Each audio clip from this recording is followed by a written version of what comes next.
And so when we're talking basically the bullet points, so patient and family centered care talks about dignity and respect. This guy over here on the left is, he's on the right, is William Bingaman, Dr. William Bingaman. He's the #3 rated neurosurgeon in the world, right?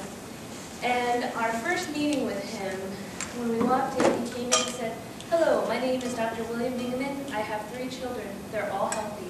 I can't imagine what this experience must be like for you. But we're going to work hard to get the best possible outcome for you and your family." It kind of felt a little tiny bit. There was a part of me that was like, the Stuart Smalley, like, I'm good enough, I'm smart enough, and gosh darn it, people like me kind of thing. But it worked. It worked. It was really an incredible experience from the start to have this incredible neurosurgeon, this medical professional who has our daughter's life in his hands, to just concede at the very beginning that there's an aspect of this that he'll never get. No matter how many brain surgeries he does, no matter how many babies' lives he saves, that there was this part of it that this was our baby and our hearts were broken. So that was really a powerful experience. And so what happened was, when that first surgery failed, right, we were invested in him. And so we were compliant. So when he came to us and said, "I don't know what happened, we felt like we had clean planes, but I think she's still seizing and we need to talk about what we do next." We were, "How dare you, you didn't know, whatever." We said, "Okay, we get it. We know that you're on board. We know that you get what's at stake. What do we need to talk about? What do we do next?" That was dignity and respect for who we were and what our experience was as parents. And a lot of my stuff has to do with the Cleveland Clinic. And it was such a life-changing experience that it just set me on fire. And I came back and I was like, New Mexico, we got to get on board. Like, we got to get in the fight. My dream for New Mexico is that we're competitive with patient experience, that we're competitive with patient and family-centered care, that we have practitioners that truly enjoy what they do, and that we have patients that don't absolutely dread having to come into our facilities. That is what I dream of. And I've seen it happen. The Cleveland Clinic, for us, was that experience. When we were scheduled to go, we got an entire itinerary. So let's just talk really quickly about what that looks like as far as the system goes, okay? They mailed us an itinerary. They did clustering of care, which some of the units here do, right? And so we had all of our schedules were on a floating schedule, right? So we would go and they would do the PET scan, the sedated PET scan, and then they would do the MRI, and they would do everything sedated at the same time with an anesthesiologist. And so we didn't have to go, like what our experience here had been sometimes is you get scheduled whenever it's available, and so you go one day and sedate, and then you have an MRI, and then the next day you have to sedate and do something else, and it's all, and they use chlorohydrate, which is really challenging. It's nice, but it's really challenging. And what they did is every place we went, and this is down to the receptionist, right? Down to the receptionist. So when we walked into any unit, they said, "Hi, this must be Lily. Lily is here for blank. Come this way." And after we'd be done, "Okay, next you're going here. Do you know where that is? Do you have the map? Would you like us to call transport?" We'll go ahead and call them to let them know that you're coming. And if we were going to be late, they had a floating schedule so they could move other people into our slot if we were going to be late. So it was this really kind of cool, fluid process that happened. And what it meant was, everywhere we went, we felt like that they were there for us, and that it wasn't us just kind of being processed through the cogs and running through the system. It meant that our child was important and was getting exactly what she needed. And that's where we felt the dignity and respect. And also just having, people that conceded. The second thing that this particular team, this is his staff. I can't remember this guy's name because he and I kind of had in the middle, I called him McDreamy on accident in front of his other neurosurgeons, which is not very nice, but but I forgot his name. So, but he was a really nice guy in the end too. And what happened was when the first surgery failed, they sent us down for a CT scan because they weren't sure what was going on. They weren't sure if she was seizing, she was projectile vomiting, she was kind of having just really intense. She was stopping breathing, which she had never done before. She was just having these really intense experiences. And so they sent transport. They sent us down to CTCN. And by the time we got back to our room, all three of them were sitting in our hospital room waiting for us, and they had already read the films. Wow. And so when we opened the door, they said, okay, she's okay. It's not a stroke. Her brain's okay. So now we need to talk about what this could be. And that was really, really powerful. Another thing that we've talked about with some of the people from the PEDS unit too is, and you guys are nursing staff, so it's not necessarily for you, but if you're going to have to deliver information to the family, if you can sit down. Right? Practitioners have all kinds of ideas about what's important, but when you sit down, you tell me that you're listening. Right? Even if you send, there's been studies, there was a study that showed that if the practitioner sat down, they actually spent less time than the practitioner that was standing, but the families perceived the encounter to be twice as long. So we have that, and that's something that we'll work on too. But if you sit down, because otherwise there's this sense of like, okay, and that's what they did every single time. They came in and they sat down, not on our bed because that gets kind of weird, but they had extra chairs and they sat down and they talked to us, and we felt like that we weren't just a box on their checklist. They were there to talk to us. So that's a big one. Unbiased information is a really important part of this. We talked about information sharing. Unbiased information means that the medical professional does not make decisions about what the family can and cannot handle. You give them unbiased information, and then you have to support them accordingly. So for myself, when they were first telling me, your daughter has a lesion on her brain, I didn't know what a lesion was.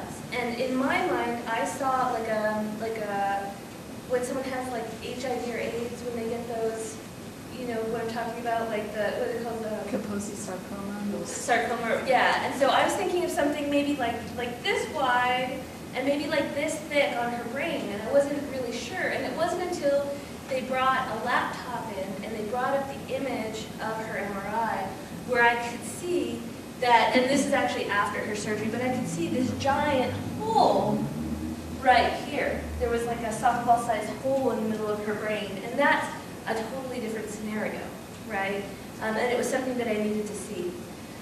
The second thing that was done for me in Albuquerque was that, and this kind of addresses you guys too, techs have a really hard time, especially like EEG techs, right? Because they plug it in and the families, I know that we did it. We were like, well, what does this mean? You know, when they turned on the first EEG and the hypsarrhythmia were there, I remember thinking like, well, I guess maybe I don't know what an EEG looks like. I thought I knew what it looked like, but it was just that her EEG was so profoundly bad.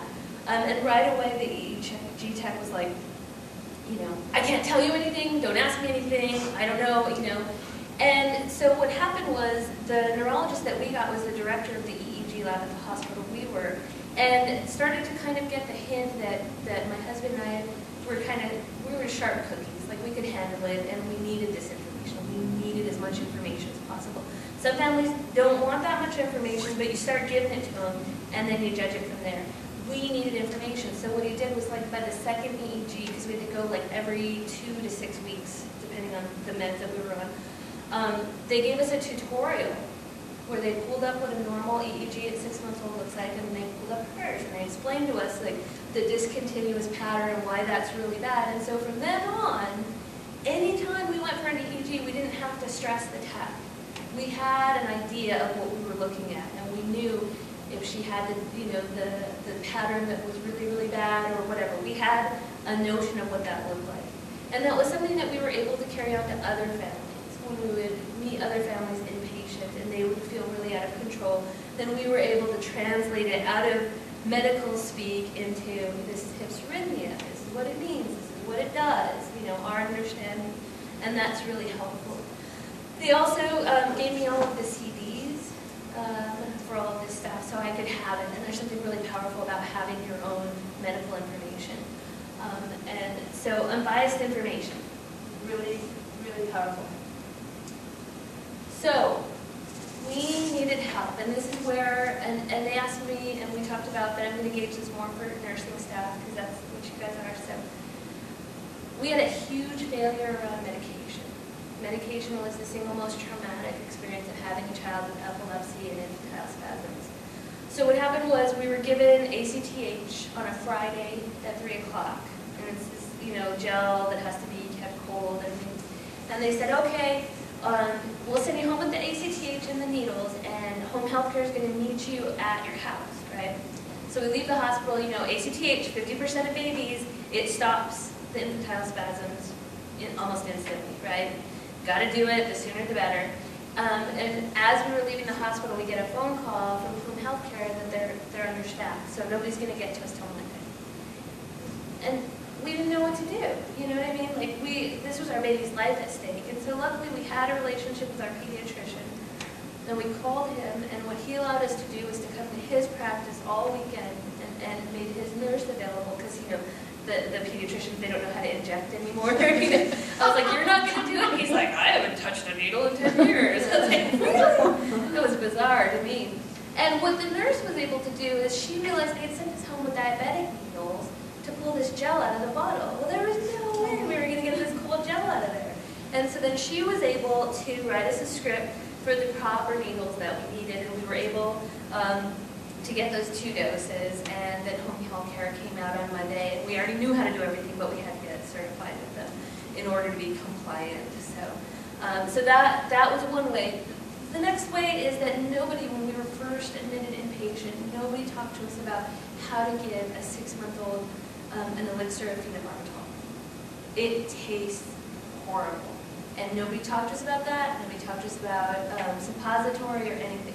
We were never instructed on how to do medication, and luckily, we had some stuff, we had some inclination, but we basically became like amateur pharmacists, because like with Topamax, when you have to break the Topamax apart, and you had to count out 20 sprinkles, and then grind them up, and then, it was a learning curve of, we'd give her the phenobarbital, she'd spit it out, and then how much do you expect that she absorbed? Do you give her the same amount again, or do you try to guess how much she spit out?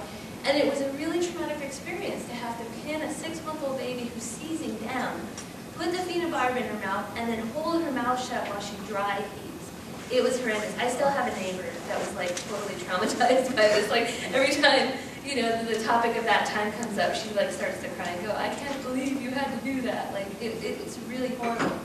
We weren't talked to about that. And that's one way where families were just checking in with families and letting them know that it's okay if they don't know how to do that stuff, and just asking the basics. Because sometimes we don't know how. I didn't know that I could ask to be taught that. It didn't even occur to me to ask to be taught that. So that was a really big failure for us on all parts. Nurses, doctors, epileptologists, pharmacists, everything. Our pharmacist actually did this really cool thing where with Keppra, the Keppra elixir, she got to this point where she's completely refused to eat or drink anything for 3 days. I think because she was done with the Keppra. I don't know. But they trusted us. And so we called our pediatrician, he called our pharmacist, and our pharmacist tasted the Keppra. And he was like, I don't know what the big deal is. And he tasted it. He said it was like, he would rather like throw up. He's like, I would rather throw up than have the taste that's in my mouth right now. Which is pretty significant, And so what he did is he had us come in and he let her taste the different types of syrup and then batched her a custom batch of Keppra, because they can do that. Real pharmacists can compound things. So that was really helpful. That happened to me as a nurse once. I don't even remember what medication I was actually giving, and I was like, it's not that bad. And the patient was about 6 years old, and he's like, I can't even taste it. And I was like, no, and he's like, taste it, and then you can come back to it. Yeah. And I was like, oh, same kind of keywords, right? Oh my god. And like same thing, we worked with our the pharmacist and said, well, maybe you can sit, there you go. But it's not something that you think of until you're told by a 6-year-old man, have you tasted it? Right. So I'm telling you that meds matter, and it's really, really important. And it was a really intense experience that